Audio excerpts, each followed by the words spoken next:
you have this incredible new catchy EP out now, Thanks for Nothing, See You Never, which I think is a wonderful tongue-in-cheek title. Where does it come from? It's like it's a phrase that I've been saying for ages, like since I was in school. Um, about anything about like a teacher or like a boy, a friend, a meal. That wasn't what I wanted. Thanks for nothing, see you never. Do you know what I mean? And I feel like this load of songs that I put on the EP, they're just like the representation of what my life has been like in the last year or so. And it's just kind of me going, right, thanks for nothing, see you never. I'm gonna prosper now. Even though these are great songs, just on to bigger and better. No more crying over boys. I wish. Listen, the world keeps going, so there will always be another day to cry about boys, sadly. Good content, right? who, who are some of your musical influences? Oh, I have so many. I'm always so bad at this question because I'm inspired by literally everyone and everything. Like I grew up listening to Etta James, Billie Holiday, Louis Armstrong, Nat King Cole, Fleetwood Mac, and then I got to like Busted, McFly, Rizzle Kicks, like the British side of everything. Like I love British music and like yeah, I love that sort of stuff. And now I love SZA and Doja Cat and Lizzo. God, this is what I mean. You're asking me, and I'm just telling you, everyone. I'm sorry. It's okay. I mean, you can have more than one influence. I give you permission. Thank you so much. What are some themes you explore on this new EP? Some themes. There's lots of heartbreak.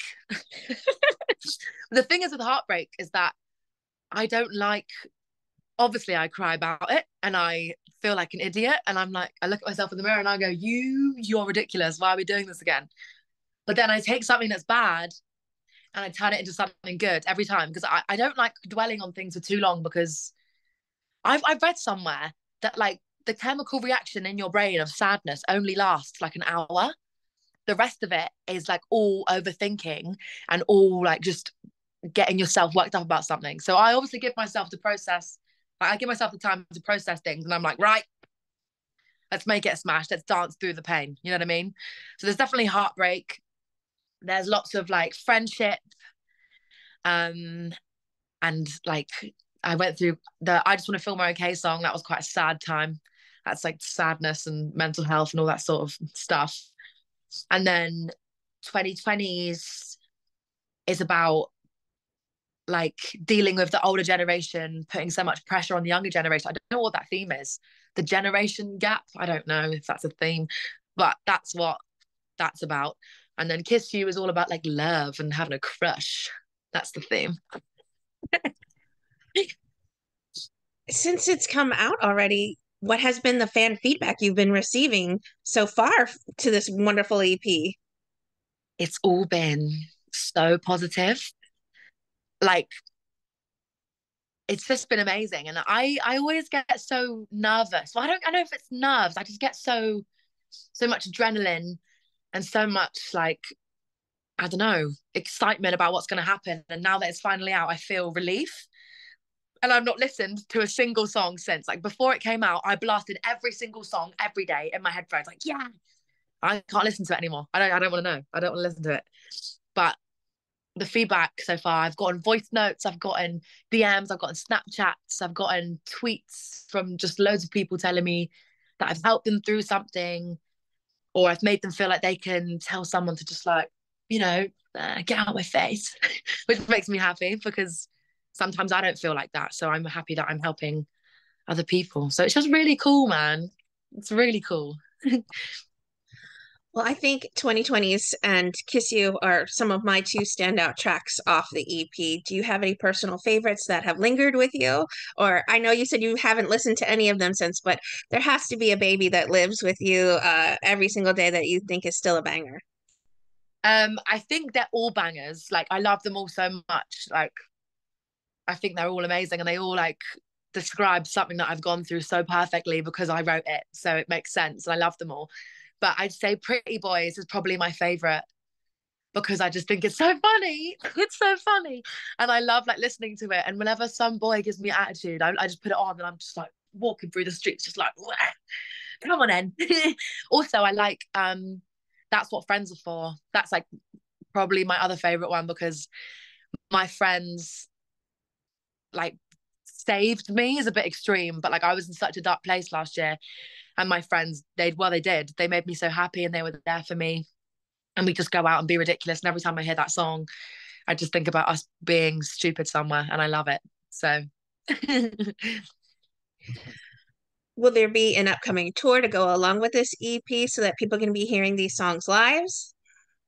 oh my God, yeah. I'm actually going on tour in April, all around the UK, which I'm so excited about. And I don't actually think about it enough because there's so much going on. And then sometimes I sit and think about it and I'm literally going on tour in April. I'm doing 10 dates in places that I've like never been before and it's all sold out. It's all sold out. It's all sold out. And yeah, it's going to be amazing. And I'm going to be on the road just having fun and singing songs and just having the best time. So yeah. To answer your question, yes, there is a tour. I'm just waffling. Sorry, I'm just excited. Which songs then are you looking forward to fans getting to hear live? Are the ones that we touched on a bit, especially maybe That's What Friends Are For, is probably going to be one I think people are truly going to sing along to the most when they hear it live. Yeah, I mean, I feel like again another awful response to your question. All of them because I just love singing live. Like I obviously have my favorite songs, the ones that I said like Pretty Boys and That's What Friends Are For. But then we've got like X and Y and Friendly Sex and all these other things. And every time I sing it, like I put myself back in that situation when I was writing it. And it's almost like a musical theatre performance because I'm like, how was I feeling when I was there? And I just like lose my mind and everyone loses their mind with me. But I feel like Pretty Boys, I've never performed that live. All the other songs, I've performed them live before. But Pretty Boys, I've never done that. Actually, I sang it in a street in Camden a few weeks ago. I just started singing and people just, anyway, doesn't matter. But I'm excited to sing Pretty Boys Secret because Busker. it's like, yeah, secret, you know, little pop up gig. But yeah, it's kind of having a little moment at the moment, Pretty Boys. It's in the charts at the minute. Um, it like the streams it's getting per day is more than I've ever had. Like it's getting like almost 200,000 streams a day. What? God, this is wild. But yeah, I'm excited for that one the most. You're 20 years old. This is insane. Yeah, I'm 20. I know it's crazy. What do you hope lingers with people when they explore Thanks for Nothing, See You Never? Empowerment, shake off a long day, all of the above? All of the above, like it's an emotional roller coaster. This EP, like even the name is like contradicting. Like it's kind of just saying like, I don't actually know what I'm doing all the time. Do you know what I mean? And that's so fine.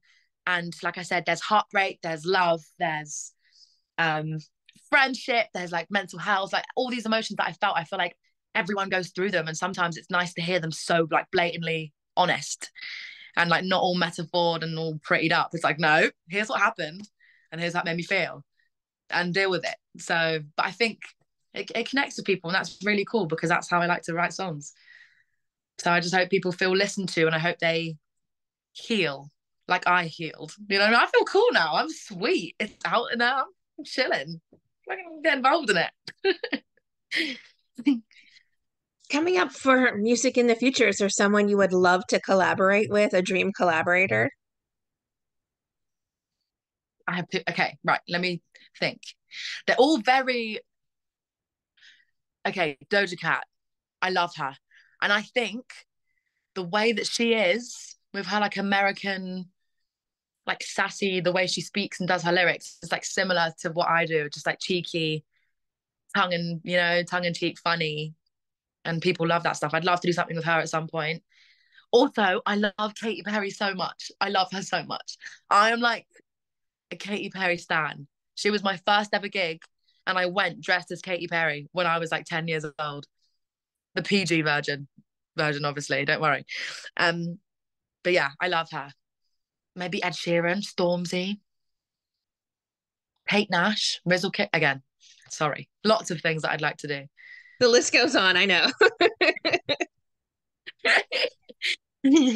What would you like to say then to everyone who are fans and supporters of the incredible music that you make? I just like to say thank you so much for making it all possible.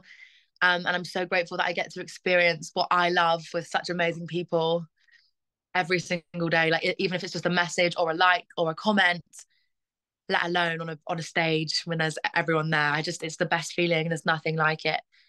Um, and I struggled a lot with like, believe it or not, confidence issues when I was growing up.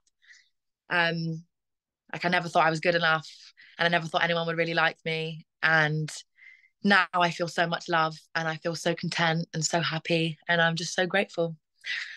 So yeah, thanks, and I love you.